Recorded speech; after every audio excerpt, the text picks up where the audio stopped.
The park went black, and a collective gasp ripped through the crowd.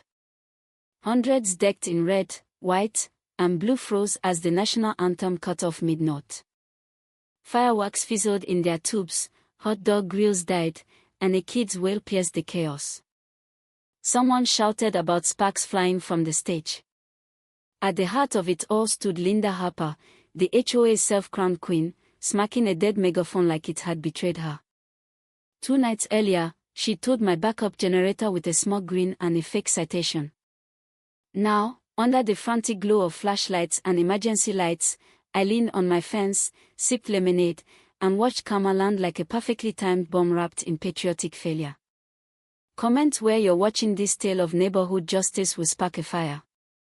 I'm Ryan Mitchell, a systems engineer in Pinewood Estates, a pristine suburb where every lawn is identical and mailboxes must be HOA-approved beige. I moved here to be near my aging parents, 2 blocks away, thinking the quiet would suit my remote work. But I didn't count on Linda, the HOA president who ran the place like a dictator obsessed with shrub height and trash can placement. Late 50s, with a permanent scowl, she wielded her clipboard like a scepter, fining a neighbor $300 for early Christmas lights and threatening a veteran over an unapproved flagpole. My backup generator caught her eye during a brutal summer storm that killed power across the block.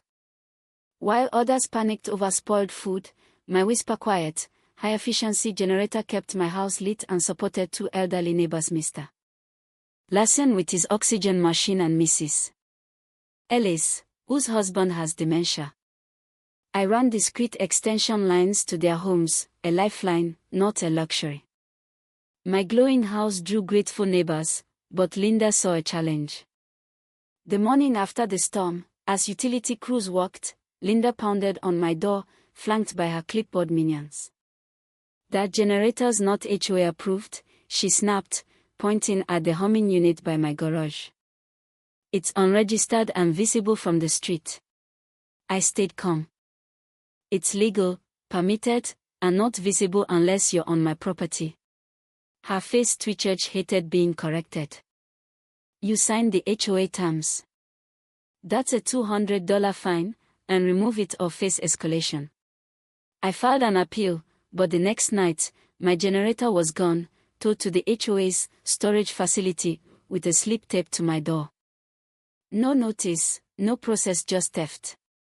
Worse, it was right before the 4th of July, with more blackouts looming due to heat. Then I saw the flyer, Linda's Grand HOA Independence Day bash band, food trucks, fireworks, all powered by a shady towing company system, likely using my generator.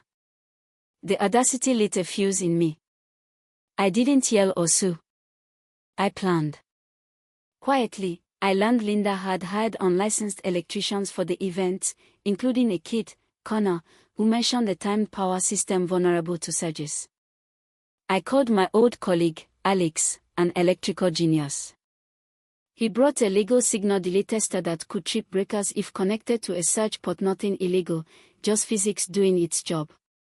We set it to detect the inevitable surge from the stage's LED walls, which Linda had prioritized by unplugging server backups. She was setting herself up for disaster. On party day, Linda strutted in an HOA president sash, barking orders through her megaphone, oblivious to the trap. I sat in my yard, tablet leave with the detection program, drink in hand. As the crowd gathered and fireworks cued, Linda took the stage for her speech. The surge hit, lights died, speakers screamed, and the park plunged into darkness. Fireworks fizzled, grills went cold, and Linda's megaphone failed as she flailed in panic. The crowd erupted in confusion, and I smiled, justice, perfectly timed. The next morning, the park was a mess, abandoned chairs, melted popsicles, a deflated Uncle Sam float tangled in a tree. Linda's email blamed a vendor malfunction, but nobody bought it. Her reputation for control made the excuse laughable. At the hardware store, picking up a surge suppressor, Mr. Bennett, a retired contractor, whispered, "Best show in years, kid. Whoever did it, thank you." Word spread neighbors were done with Linda's reign. Mrs. Dobson, an elderly widow, told me she couldn't sleep during the blackout because Linda took my generator. Stories of Linda's tyranny poured out, shortchanging vendors, using unlicensed crews, finding laundry lines or kids' chalk art. I had proof security footage of Linda directing the tow, saying, "We'll use it for the bash." I also got records from Paul, her ex-vice president, who'd quit over her shady budget. His files showed funds funneled into community events like Linda's party, with thousands misallocated to her sister-in-law's company. Linda called an emergency HOA meeting, claiming vandalism and threatening fines for misinformation. It backfired. Residents shouted her down, demanding refunds for ruined vendors. Her claim that files were unavailable due to a systems outage drew laughs.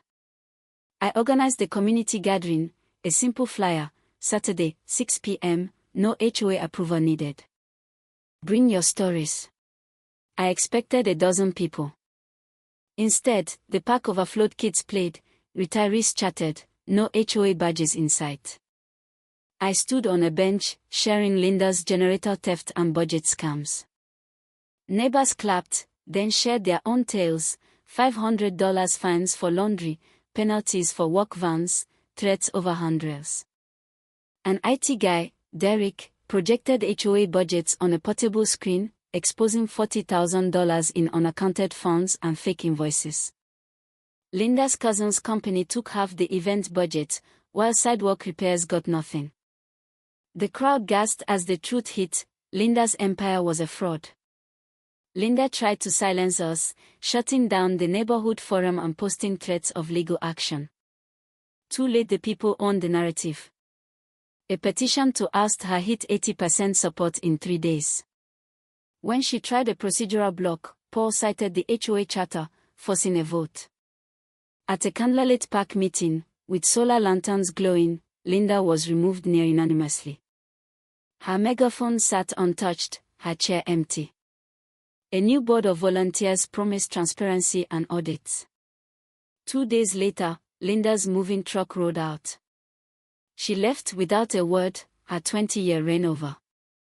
A lone firework popped as she drove off, a quiet end to her loud tyranny. The neighborhood bloomed, colorful fences, porch concerts, no fines.